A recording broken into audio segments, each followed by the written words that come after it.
All right, Victorum Gaming fans and Black Seas fans from Warlord Games, we're back with another faction review. Today we're covering the last of our factions for the game currently. That would be the good old US of A. And yeah, beyond that, like I said, that's our last in the faction series since there's the four in the game right now, although privateers really could be like a separate thing, but we'll get into that in another video.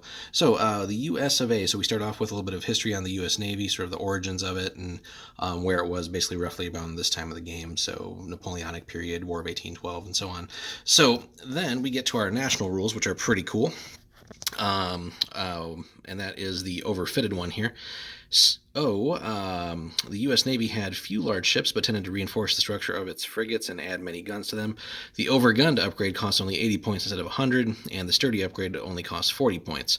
However, and here's the drawback to keep things historical, the U.S. cannot field first, second, or third rate ships. So you do have, assuming you take the upgrades, you do have overgunned and sturdier ships. So basically, you can punch above your weight and you can take some damage in return, but at the cost of, again, no first, second, or third rates. So just because the U.S. didn't have any, really, unless maybe they happened to capture one or something.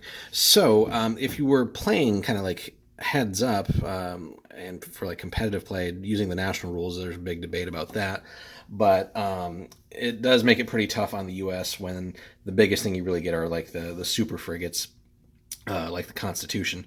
So, but that does create a great challenge, and obviously, if you can take down one of the other three nations with your significantly smaller but maybe more numerous ships and fleet, that can always be a good feeling. But yeah, the U.S. is definitely a little bit underpowered in that sense, just because you lack the big ships, and even access to like a third rate would be pretty decent. But nope, we get the super frigates basically, and they haven't really released fourth rates yet. So that could be cool at some point if we get those. But right now it's basically frigates, which are your fifth rates, frigates, brigs, and gunboats. And then if you do take the named super frigates, so you can basically punch right about like a fourth rate anyway. But yeah, so that is a pretty neat rule. Again, you got a drawback there, so it's almost like a 2-for-1. You get the two bonuses, but then the restriction there. The other issue really would be, so as far as like model count, you're basically going to have, the U.S. is going to be kind of like the horde fleet, just because you're going to have more smaller ships. So there's going to be a lot more for the player to manage there and try to somehow game plan against, again, the other three factions, which will be most likely bringing in some of the big boys against you, especially if they bring something like the Victory, the Orion, or the Santissima Trinidad. You've got a pretty tall mountain to climb, so trying to take them head on is probably not going to be great, unless you can maybe get some lucky criticals or something. So it might be best to sort of like isolate some of their bigger ships and sort of take down pieces of their fleet at a time and just kind of overwhelm them with shots and stuff like that, and maybe even a few ballsy boarding actions and stuff like that. So yeah, for the U.S., there's definitely going to be a lot of various ships to manage. So and also keeping your ships in some kind of order so that you're not sailing into each other, managing the table space and stuff like that, and still trying to go for whatever the scenario might require. So definitely a lot of demands placed on the U.S. player from that perspective there. So then the other rule is drilled, and this is pretty cool. I think we saw that with the British. So the crews of the U.S. ships were periodically drilled in gunnery and were faster at reloading than many other nations. To represent that, U.S. ships always get a +1 to hit modifier when shooting, which is pretty cool, especially coupled with the overgun. So you're going to be able to punch, again, a little bit above your weight, and then ideally you're more accurate too across the board. So that is pretty cool there, and then hopefully that can make up for some of the disadvantages, again, that the U.S. has in the lack of big ships. So, but that being said, again, that's really just if you're playing with the national rules. If you're just kind of playing more what I think most tournaments will probably focus on, we just build generic ships and not really worry about national rules. Then obviously it's wide open and everyone has access to the same stuff. But again, if you were sticking with the national rules, those are basically your advantages for the U.S., and you got to just play smart and manage. All right, and then we go on to our special characters. So we get 3 here, starting off with Commodore Stephen Decatur, 30 points. So this guy was dealing with, in the First and Second Barbary Wars and War of 1812. So a +1 to hit modifier versus privateers and +2 hit modifier in any boarding action versus privateers. So really strong there. So if you know you're going to be playing against a fair bit of privateers, definitely worth considering him as an upgrade there. So really, really solid there. And then sort of a cheapy commander here, just 10 points, Captain James Lawrence. So a ship commanded by him always succeeds when testing to strike the colors. So very cool there. So basically kind of like last stand going down with the ship. And then our most expensive commander here, Oliver Hazard Perry. So again, if you don't know his history, well worth looking that up and reading up on that. There's a lot of good documentaries on him, and also that part of the War of 1812 on YouTube. So and the whole battle on the lakes and stuff like that. So really interesting stuff. So that's kind of where he came to fame here. So he gets a +1 hit modifier when shooting and +1 to the result needed to pass a skill test when fighting in any scenario agreed to be considered set on a U.S. lake. So not so much maybe for tournament play, unless you know some of the missions might be declared to be on a lake, but if you're just having some fun casual games, stuff like that, and you're going to be on a lake setting with maybe more smaller ships, then really no reason to not go and upgrade to Oliver Hazard Perry. So, and then we get onto our 2 special ships, which actually both have been released now, so that's always very cool. We got the Constitution, and again, if you don't know the history of the Constitution and all that, the ship, not the document, but definitely, again, check out some awesome documentaries on YouTube, comparing them to some of the counterparts that she did some battle with. So real simple. So when hit, make a skill test. If successful, reduce the total damage suffered by half, rounding up. So really cool there. Worth considering. And then again, with,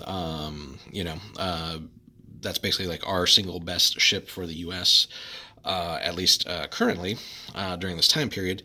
And so, you get, 3, basically 3 heavy, 3 long, 1 carronade, and then 1 off the bow. She only has 60 hull points, but again, if you're making those skill tests, that 60 is going to really seem like a whole lot more because you're going to be halving the damage, but certainly doesn't mean play reckless with the ship. That doesn't mean you're going to survive indefinitely here, but lots of little shots, definitely being able to half that can certainly help there. Red turn angle pretty fast at 5 knots, brakes at 20, 290 points, so not bad at all. And again, that's about as big and bad as we get for the US. And then we also have the Essex, which was doing some extra research on that, and historically at least it was mostly armed with carronades, but a little bit of a different armament here. So it's only a medium, 2 heavy, 1 long, 1 carronade, and 1 off the bow as well. So would have been interesting to maybe have this be a little bit slightly differently armed, since it was more of a short range ship.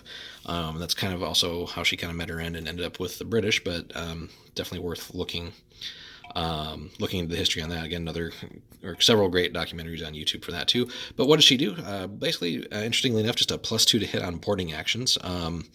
So kind of going off of her disrupting whalers and stuff like that, and also dealing with the Barbary pirates. But would have been cool to maybe see something again more carronade related there. Only 45 hull points, so again, that's not going to last you forever.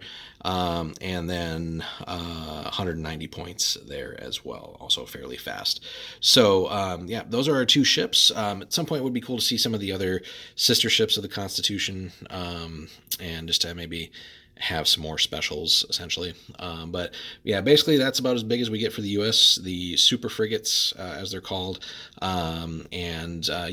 U.S. is really, again, that's as big as you get. You're going to have to certainly play smart, and you're going to outnumber your counterparts. So basically outnumber, outmaneuver, fight when it's advantageous for you, and go from there and sort of maximize the benefits of the U.S. fleet and try to mitigate, again, dealing with all these other heavy monsters that the other factions get. So third rates don't seem like they're going to be too bad to maybe tackle, if you got to face several of those. But the first rates certainly will be scary.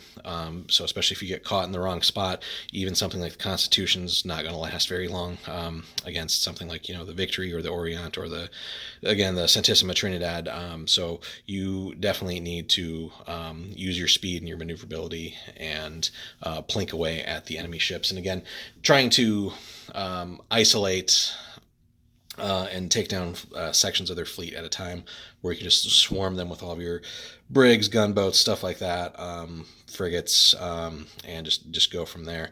And ideally, if they're spending all those points on the big first rates, and depending on where they're placed and things that are going on for the scenario, if you can just ignore them and maybe feed them a little bit, some sacrificial ships, keep them busy while you deal with the rest of their fleet. If you can again isolate and expose them, go from that. I mean, the big first rates can only be in one spot, so and there's only so much damage they can do. So if you keep them in bad spots, or keep them turned away from where you are doing your main work, then you can actually, hopefully, ideally, take on these big monsters and these other factions like that if you're playing with the national rules. So that has been a quick look at the U.S. Hope you guys enjoyed it. And again, check out our other videos covering the other factions, and we'll have some more Black Seas content for you guys soon. Stay tuned.